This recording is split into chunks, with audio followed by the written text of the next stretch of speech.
কুনতু খালফান নবী সাল্লাল্লাহু আলাইহি ওয়াসাল্লাম, আমি আল্লাহর নবীর পিছনে ছিলাম।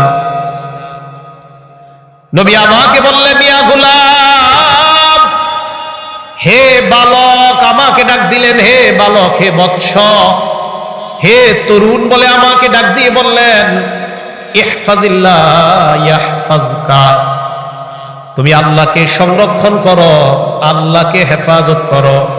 আল্লাহকে সংরক্ষণ করা, আল্লাহকে হেফাজত করার এর কি অর্থ? আল্লাহর বিধি নিষেধগুলা পালন করার ক্ষেত্রে, আল্লাহর ইবাদত করার ক্ষেত্রে অন্য কোনো কিছুকে তার সাথে শরীক করবা না। আল্লাহর নবী আব্দুল্লাহ ইবনে আব্বাসকে বলেন, ইহফাজিল্লাহ, তুমি যদি আল্লাহকে স্মরণ করো, ইয়াহফাজকা, আল্লাহ তোমাকে দুনিয়ার বিপদ আপদ থেকে হেফাজত করবে।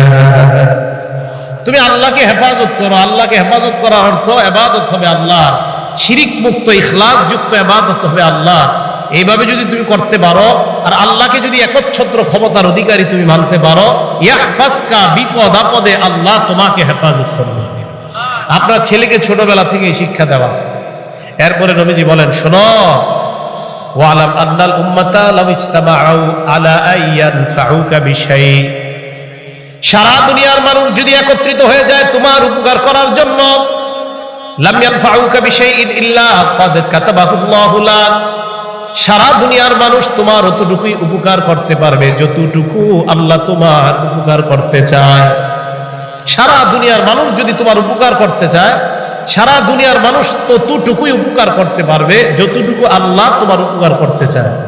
এবার নবী বলেন, ওয়ালাউ ইজতামাউ আলা আইয়াদুররুকা বিশাইইন, সারা দুনিয়ার মানুষ যদি তোমার ক্ষতি করতে চায়, লাম ইয়াদুররুকা বিশাইইন ইল্লা ক্বাদ কাতাবাহুল্লাহু আলাইক, তোমার ততটুকুই ক্ষতি করতে পারবে যতটুকু আল্লাহ চায়, এর চাইতে বেশি ক্ষতি করতে পারবে না।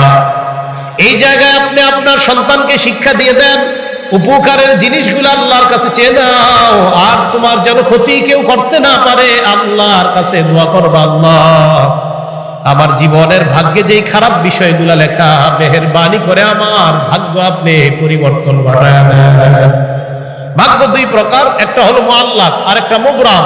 মুআল্লাক হলো যেটা ঝুলন্ত ভাগ্য, এটা পরিবর্তন করার সুযোগ আছে, সম্ভাবনা আছে। তা আল্লাহর কাছে দোয়া করে এটা পরিবর্তন করার চেষ্টা করা, যে আল্লাহ আমার যে ঝুলন্ত ভাগ্যগুলোর মধ্যে খারাপ যে কথাগুলো লেখা আছে, আল্লাহ এগুলাকে আপনি পরিবর্তন করে আমাকে ভালো ভাগ্যে রূপান্তরিত করে দেন। নবীজি বলেন, মুনাজাত আর দোয়ার মাধ্যমে সারা পৃথিবীর কেউ ভাগ্য পরিবর্তন করতে পারে না, কিন্তু দোয়ার মাধ্যমে ঝুলন্ত ভাগ্য আল্লাহ পরিবর্তন করেন। আপনি যখন আপনার সন্তানকেও একমাত্র তাওহীদ শিক্ষা দিবেন, যে আল্লাহ আল্লাহ ছাড়া আর কেউ নাই, এটা শিক্ষা দেওয়ার পর সাথে সাথে এটা বলবেন, তোমার উপকার দুনিয়ার মানুষ ততটুকুই পারবে যতটুকু আল্লাহ চায়, তোমার ক্ষতি ততটুকু করতে পারবে যতটুকু আল্লাহ চায়। সাথে সাথে বলে দিবেন, ক্ষতিটা যেন কেউ করতে না পারে, আল্লাহর কাছে দোয়া করবেন।